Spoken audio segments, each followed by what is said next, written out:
Hello. You're with me now because you're a dental professional who's at a crossroads. You're trying to decide maybe how long you'll be able to stay in your profession because you're starting to have a few twinges, or you're hearing stories about people who are having a difficult time staying in the profession because of the discomfort, because of the body stresses that we go through every day. And I'm here to kind of put things into perspective because those of you who graduated with an associate's have put a lot of time in. Yes, those who have BS's and beyond have put in more time, but we're going to look at the associate's degree and how long did it take you to get your hygiene degree. First off, you've got those 2 years of straight through 40 hours a week. Then you had 2 semesters or before that, you had 2 semesters of prerequisites. And to be put on the top consideration on the list, you had to work in the dental profession for a significant amount of time so that when the school looked at you, when the board looked at your application, it would look like you really were committed to the profession and you knew what you were getting into. So that's almost 5 years of prep for your degree. That doesn't count if you go on and get more degrees. So how long do most hygienists stay in the field? Somewhere between 3 to 7 years. Took you 5 years to get here. Maybe you'll make it for 3 to 7. So how do you make those good years? And if you want to, how do you have those stretch out? How do you have longevity in your profession? I've been one of those who has skewed the number of years because I've been working for about 40 years, a little over, and pretty much full time, all the time. So how could I do that and still enjoy what I do? Actually enjoy it more. And that's what I'm here to help you figure out if it's worth it for you or not.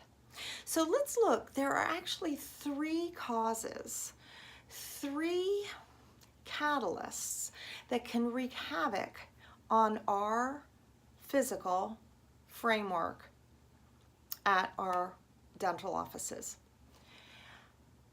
And if you have one of them, you need to look into support. If you have the trifecta, oh boy, you really, really need some help. And at the end of this, I'm going to tell you a little way to get some information about actually where you are.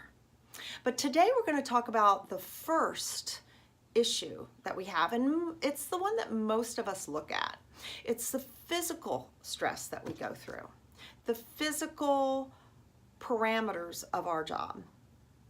We're in a stressful situation, static stress. We don't move much, yet we use a lot of strength. So our muscles are in constant tension and they don't move. So some of you have seen my example of squeezing your fingers. Just think of your back or your arm and just squeeze and then let go and see if your fingers uncurl easily. Notice if there's resistance. And then you're going to do that again because you have more than one patient during the day. So you're going to squeeze again and then you're going to release. So this is what our muscles do all day long. And so no doubt it is a problem for us. So we have the physical stresses.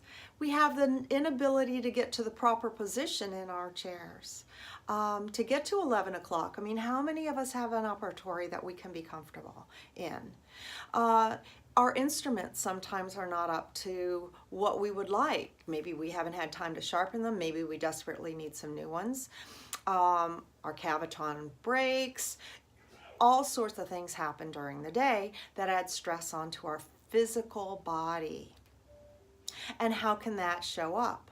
Well, that can show up in back pain. That can show up in numbness in our fingers because of the tension in our back, restricts the nerves, makes it hard to feel anything and to work. I mean, we might start even dropping instruments. That can show up in grumpy faces, not smiling as much, not being as pleasant as you'd like to be. And that when that happens, it's not uncommon for people to react back to you in a grumpy-like manner. And there it goes, right? And that's just because of your physical issue that you're having.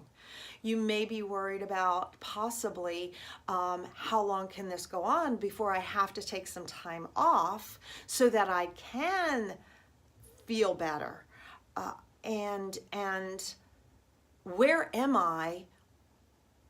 How much more can I take? And that's what I was mentioning to you earlier. I'd like you to hang on, click the button below. You're going to be connected to a simple survey. You'll find out where you stand, what the possibility of longevity is for you in your profession.